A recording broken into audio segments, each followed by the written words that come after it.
Hey everyone, and welcome back to day 2 of our Advent video series called Overjoyed. Let's get right into our reading from Luke chapter 1. In the time of Herod, king of Judea, there was a priest named Zechariah who belonged to the priestly division of Abijah. His wife Elizabeth was also a descendant of Aaron. Both of them were righteous in the sight of God, observing all the Lord's commands and decrees blamelessly. But they were childless because Elizabeth was not able to conceive, and they were both very old. Today we dive into the story of Elizabeth and Zechariah. Zechariah was a priest, so that means that he worked in the temple. His wife was from a priestly family herself, a descendant of Moses' brother Aaron. Luke tells us that both of them were righteous in the sight of God, observing all of God's commands and decrees blamelessly. Blameless is one of those words that would be used to describe people like Noah and Abraham, Job, Daniel, and Jesus himself. In other words, these are godly folks who do godly things. I mean, wouldn't you like an introduction like that? But they were childless, Luke says. It feels wrong somehow, doesn't it?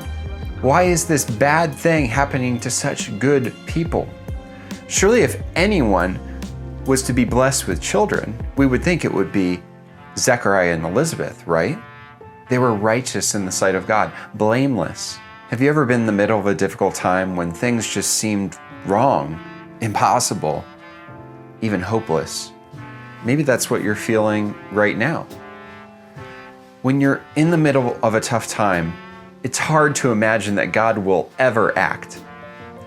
In fact, the stories of God's faithfulness in the past might even make you frustrated.